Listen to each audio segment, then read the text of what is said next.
Now it gives me great pleasure to introduce our own Rotarian, Radhika Poovayya. Is Priya there? Dr. Priya, is she there? Can't see her. Okay, anyway. So then let me take the pleasure of introducing Radhika Poovayya, who has devoted her entire life, I should say, towards the cause of the aspect of hearing. And she is the founder director of Samad Institute of Speech and Hearing, which is an academic organization that offers graduate and PG courses in speech language pathology and audiology, and also Samvad clinics, which produce ABA therapy and speech therapy. She is a recipient of Times Award, an emerging icon in healthcare in 2018.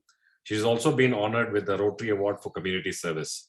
I know how passionate Radhika is about this topic, and we are really fortunate to have you with us to give us an idea about an inclusive topic on the aspect of sign language. So without much ado, I hand over the stage to Rotarian Radhika Poovayya.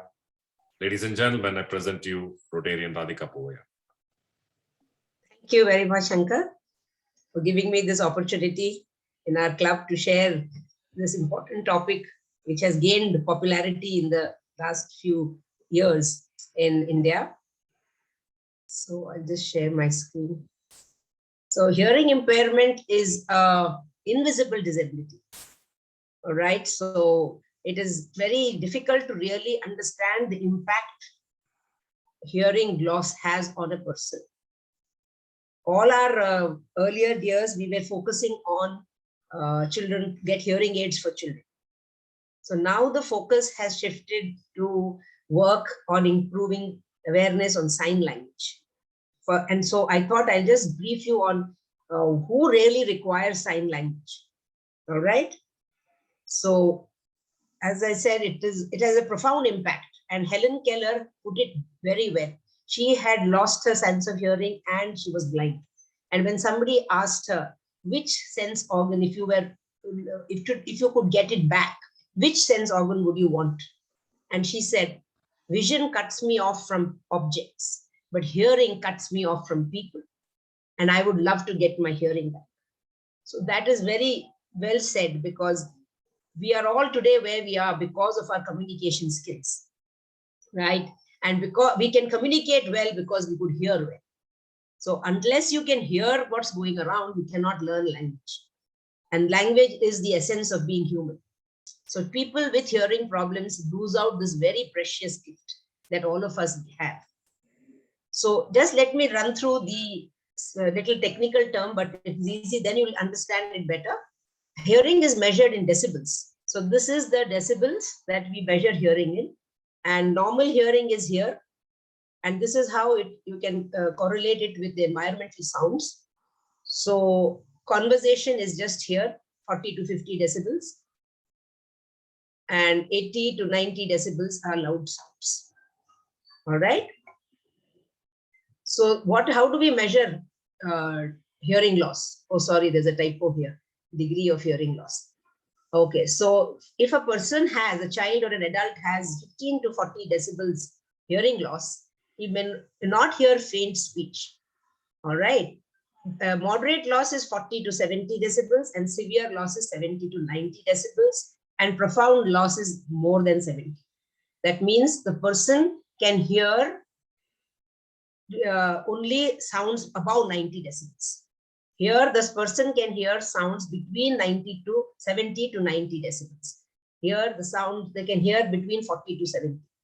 So, which is the population that require hearing aid benefit? This population, mild, moderate, severe, benefit from a hearing aid.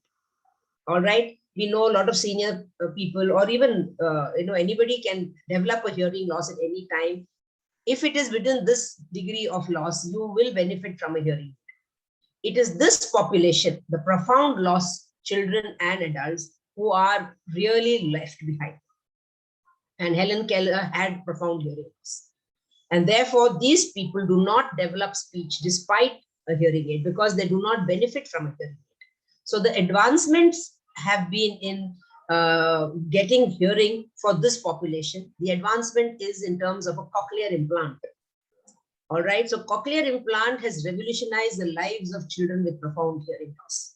So in the developed countries, this population is finally getting connected, right? Because hearing, the cochlear implant has been the most path-breaking development to reduce disability, hearing disability. And unfortunately, in India, it is just picking up, and it is very, very expensive. And therefore, it's about the minimum hearing aid, the cochlear implant, the cheapest cochlear implant is about 6 lakhs, and it's only for 1 year. All right. So it is very, very few children can really benefit from this, and they cannot benefit from a hearing aid. So how is their communication? So this is the population that uses sign language to communicate, because oral language, as we call it, what you and me are using is oral language. That is not accessible to them. Okay, so deaf, the word deaf refers to people who have a hearing loss so severe that they don't benefit from a hearing loss, benefit from a hearing aid. Hard of hearing is, this term is used for people who have a hearing loss, but they can benefit from an auditory device like a hearing aid. So what is the impact of profound hearing loss? This child is born to mostly hearing people, and this child gets completely isolated, because he just cannot understand what's this word going around, what language is going around. He doesn't know that there is something oral language. He is only resorting to simple signs to get his needs met. So this child is only basic communication is what he can do with his basic signs. Like, I want to eat, I want to sleep. They develop signs easily, but it doesn't go beyond basic communication, because he has no access to other deaf people. So only when deaf and deaf people get along can they develop signs to improve their communication.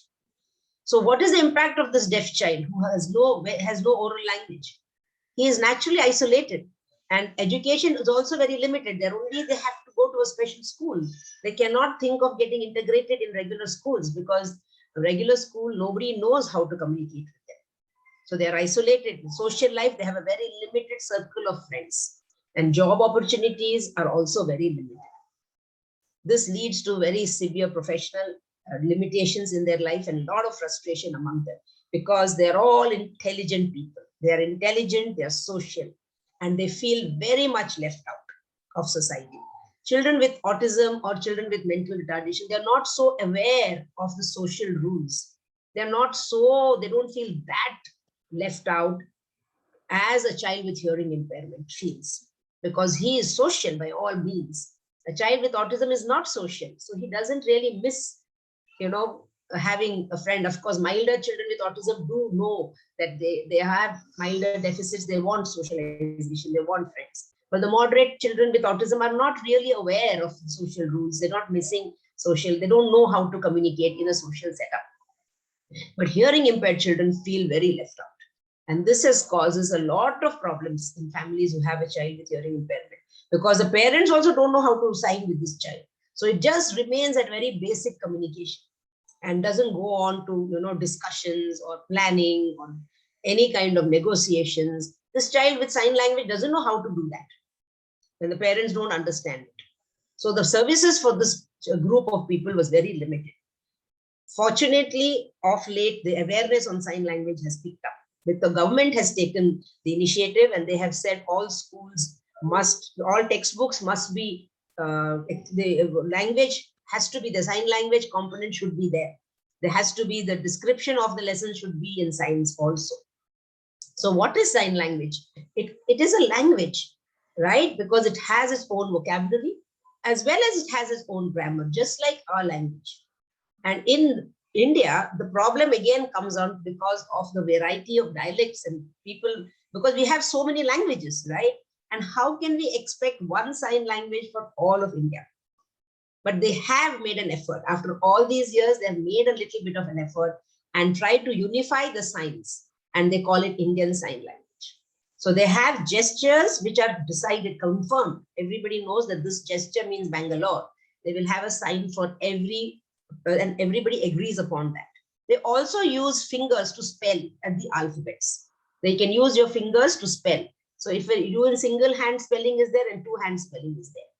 Okay, so they use a combination. If they don't have a sign for a particular word, they will spell it out. So then you get it. So children with hearing impairment, profound deafness are very good visually because they all depend on lip movement and sign language. Okay, so the Indian National Association of the Deaf estimates that 18 million people in India have deafness.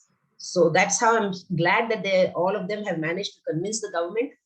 And I believe now there's a Supreme Court ruling also that says that sign language should be available, an interpreter should be available in all government offices. But this was improvement is just since, I think, 3-4 years. But when we were students, there were a lot of misconceptions about sign language, even 10 years ago. They said, no, it's not acceptable. Nobody wanted their children to sign. Though they were deaf, they're not benefiting from hearing. They would say, no, this child must speak. So there are enough stories that we have heard of how children were forced to speak, forced to wear a hearing aid, which they didn't have benefit for. And after they're 8 or 10, they managed to throw everything and, stand up for what they felt was important, and that they did not benefit from this hearing aid.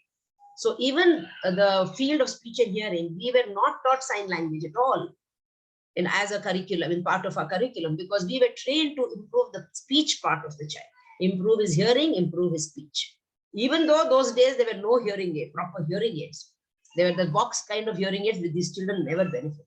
Still, we were told to make them speak. So it was so unfair, because our pioneers said, no, India is such a vast country. When will we organize sign language to be, let us teach them to speak. That was really a wrong decision in hindsight. We should have worked towards developing sign language for this population. The other population benefits from hearing aids and they do very well. But these children are really bad because there was such a taboo for sign language. Even today, there is a lot of taboo among parents. They say, no, I want him to speak. What is the use of sign language? It won't help.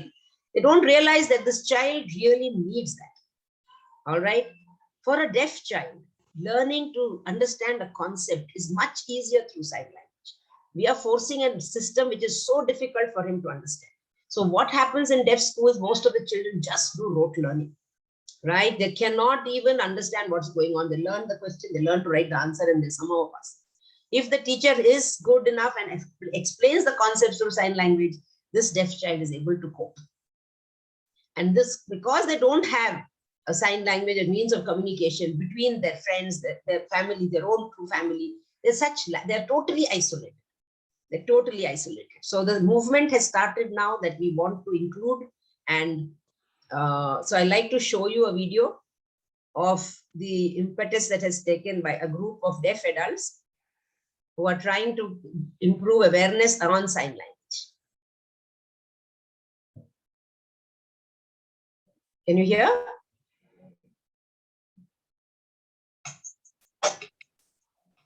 No, Radhika, we're not able to hear. Okay. The lovely music, I don't know. Again, the visual is quite nice.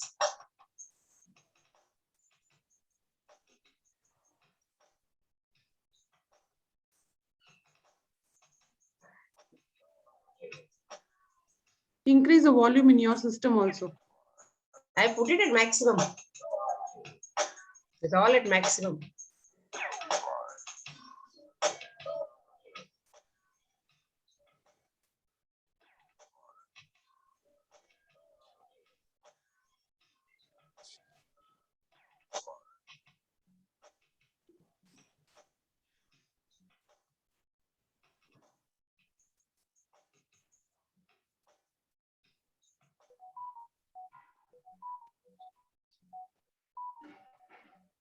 All right. So that is a new group of people have come in.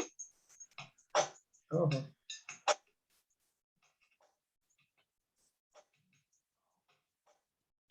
So there is a group, Enable India, I'm sure you all have heard about.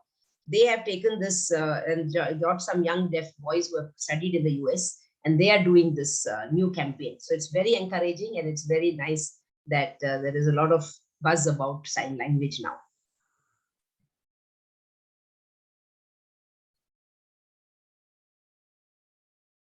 All right.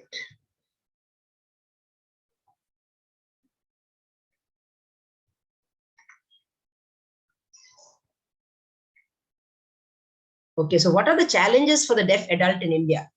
So that they have special schools, and there are only one. There is only one college in Bangalore so far for the deaf adults to study their pre-university, and the same college offers a graduate program, one degree course. And according to the Persons of Disability Act 1995, 1% of seats have to be reserved. But these good jobs are going because they don't even know where to get a degree. There's one college in Indore, and there's one college in Chennai, and there's one college in Bangalore. The dearth of good education facilities for the adult deaf is very, very acute. So the need of the hour is to have more sign language interpreters, and they have to be taught sign language so that they can interpret and be the bridge between a deaf person and a hearing person. All right. So there is a great need to increase people to learn sign language. We want to encourage people to learn sign language and then volunteer to go and be an interpreter to some deaf person, and also just make friends with the deaf person, right? And just be friends with them and understand their life, and bring them, improve their ability to interact with everybody. So at the institute, I have got a new faculty who's an experienced teacher in sign language, and we have started courses now, 2-3 courses: basic level, intermediate level, and advanced level. So that end of this course, you will be able to use basic sign language to communicate with the deaf. We also are going to be teaching our deaf children who come to us for therapy. We are going to teach them the subjects through a total communication method, right? They are all getting training to hear. Some of them are implanted. So those who have a cochlear implant through the government schemes, they have got a cochlear implant, but they have got it at the age of 5. So for deaf children to get a cochlear implant at 5, it means they've lost the ability, they've missed the bus, because the brain has a last date to learn language, oral language. For hearing impaired children, if they get the implant before the age of 2, they can learn to speak like you and me. But when they get it at the age of 5, they are going to remain dependent. They'll never learn because the brain is not able to pick up language after a gap of 5 years. So we are going to do total communication in our center now, and give them listening as well as all the information through sign language. So I encourage any of my Rotary friends to join these classes and learn sign language. Thank you very much for this opportunity, Shankar and team. Yeah, thank you, Radhika. Very, very, I think, insightful presentation. And we already have one, volunteer who would like to learn sign language, and he's requesting for an online program. Yes. Rotarian Rajesh Kundar. Great. So I was also very keen to, because I love languages, and I was also wondering how much time will it take for, let's say, somebody like us who are a working professional. So how much time and effort will it require for us? We are looking at 2 hours per week. Oh, that's not bad. Yeah. So we are 2 hours per week is possible. And it is very easy to learn, because it's it's not like learning another French or German or something. Yeah. It's like common sense, right? When you're saying sad, you just say sad. You say happy, you say I'm happy. So it's very easy to learn. Right. So twice a week we are having online classes. And how many classes we need to get to? So we are looking at 25, totally 24 to 25 classes. Okay. So 3 months. So Chaya wants to join. Wonderful. Rajesh wants to join, and they're saying let us start soon, so that. Yes. So next week we will begin. We're planning to start. The first batch is starting next week. Okay. If I was not having the president's role, I would also would have loved to volunteer. So you can join the next batch after next year. Yes. I would like to request our members, if they have any questions or any doubts they would like to ask. I'd like to leave the floor open for some question answer session. Either you can unmute and speak, or maybe you can raise a hand. Yes, Deepa, I see you that you unmuted. Would you like to ask any question? And after that, Shashi, you can go next. Yes, Deepa, would you like to ask a question? Deepa Padmanabhan? I don't hear you, so I'll just go to Shashi and then come back to you. Shashi, would you like to ask a question? Yeah, when you're going to take this online classes, would we be able to help as Rotarians in any deaf school, like hearing? Yes. Where would we be able to help to take classes or something like that, which Yes. will be like a social service from our end? Yes, definitely. If you become good at it and practice it, see, it's like any language. If you practice it, you become good at it. So after 3 months, if you continue to practice it, you will be able to help this deaf child. Anywhere. Sure, You can give sure. tuition to this deaf child, explain a concept. He's not understanding it.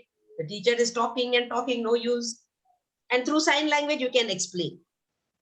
Good. So let's know when you're starting this classes. Yeah, by next week, I'll send you the details. I'll Sure. send them. Thank you. Thank you. And you have one more person who also wants to learn is Usha. She wants to learn as well. Okay. We got 3 people already interested to learn this. Deepa Shashindran, you want to ask a question? Over to you, Deepa. Yeah, Radhika, is it possible to include like dance therapy or, music therapy, wherein, you can teach them through dance mudras and all that? This is 2 different things. Dance is a different concept.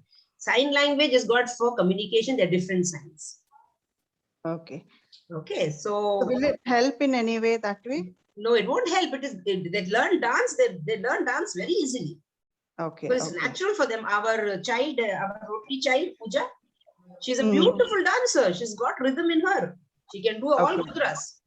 But her Okay. sign language is very limited because she's not had interaction with people who sign. But now she was in a school, right? Deaf school, Okay. Usha. There she must have learned Mew, but her parents don't know. So what is their basic communication? Come and eat, let's go watch TV, don't do this, don't do this. That's it.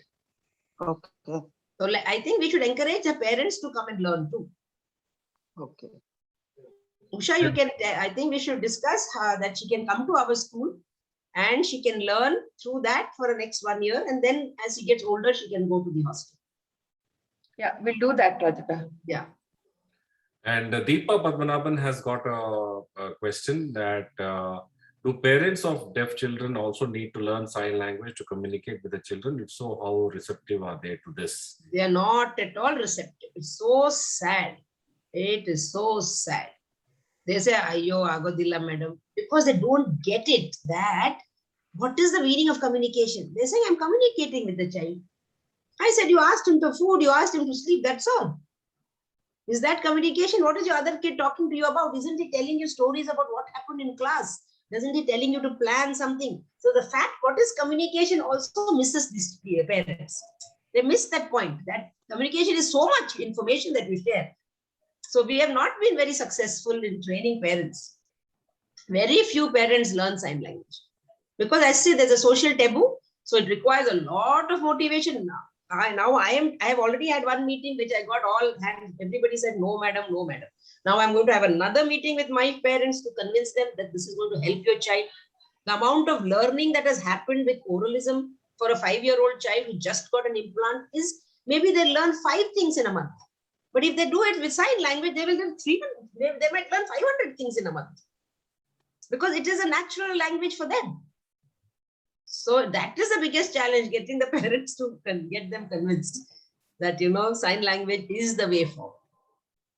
Right, right.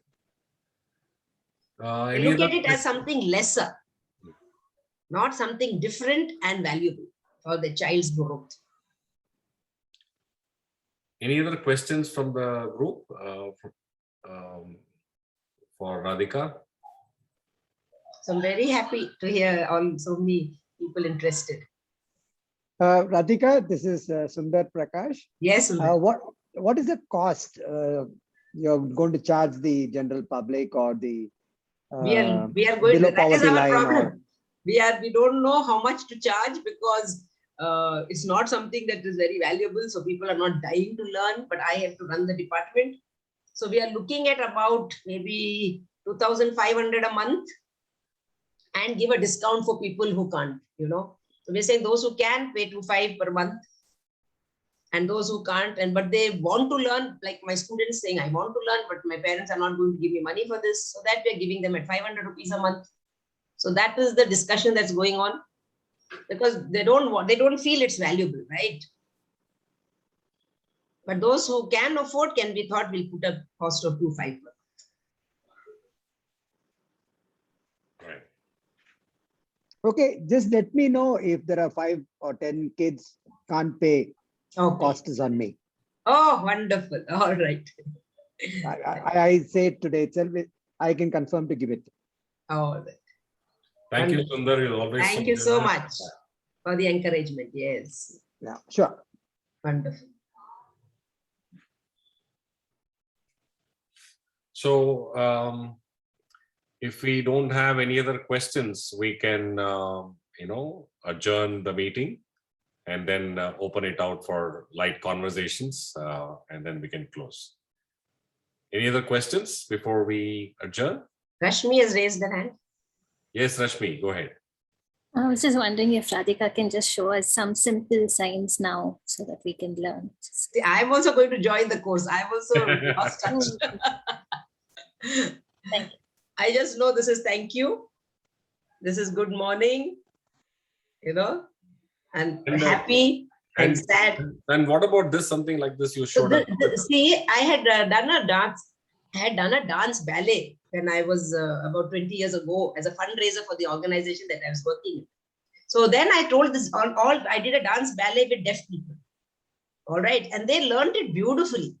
So in the end, when everybody was clapping, so I asked the deaf girls, how do they respond? How do you tell the audience that they appreciate? So they said deaf people like this. So they don't clap, they'll just do this. So if they do this, deaf people know that you have applauded. So this is the sign for clapping. So the whole audience, did that. So I explained to the audience that please applaud this way. So then it was so beautiful. Everybody cooperated and just stood up and, signed. Very nice. So Rajesh, deaf people, unfortunately, everybody just associates them to do dance, drama, painting, because there's no language involved, they do very well in that. But they're understimulated and stimulated because they don't have sign language, access to education through signs. Rajesh Kundar wants to know when we are starting this. Next Monday, we'll just give you the date. My Monday, Tuesday, I'll give you the schedule. Okay. We're looking at a convenient day because all of us want to attend. So we're looking at 5:30 to 6:30 after working hours twice a week. So I said, I think we should all be able to spare that time. So we are looking at 5:30 to 6:30 twice a week. What do you all say? It'll be easy for you all to stay. Would it be okay? Yeah, I'm sure we should be. Yeah. Right. So good. We already have 3-4 students from this meeting, which is Yeah. very, very encouraging. And I'm sure you'll have a great first batch. And Yes. I'm wishing the first batch all the best and success. And I hope we'll be able to connect with people who have a hearing impairment. And I'm sure we'll add value to their lives. So thank you very much, Radhika. And Thank you so much for giving me this opportunity. Rotarian Chaya to propose a vote of thanks.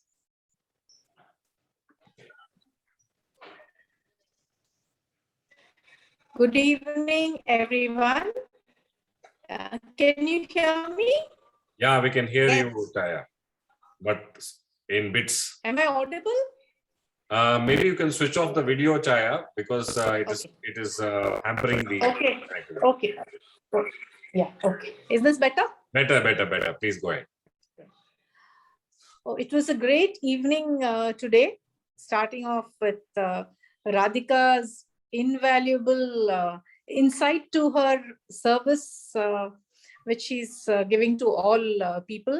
I mean, she's a Rotarian in more ways than one, because her profession itself makes sure that she's with the less abled people, but she's doing a wonderful job. I've had the opportunity of actually visiting Samvad for my mother's hearing problems, and she's so wonderful. She's convinced people, and she runs the place very well. today's talk was really enlightening, and I can see that everybody is like right away impressed so much that everybody is like kind of keen to, learn the sign language. I think we have to go much beyond this and really sensitize people.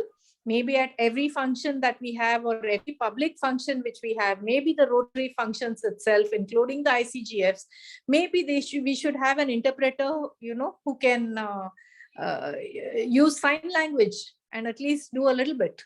If that can be, that becomes the norm, then I think Rotary will be setting an example.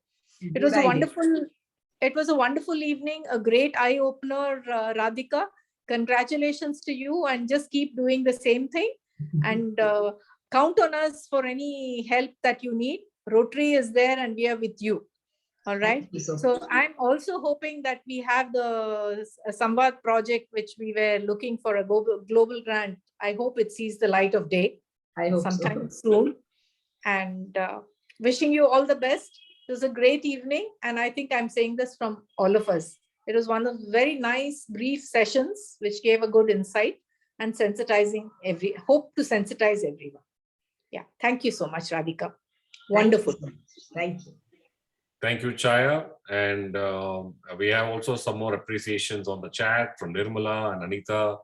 So really, it has been a great evening. Thank you, Radhika, for sparing your time and also volunteering yourself to highlight upon this topic and bringing awareness on this topic and sensitizing us on the same.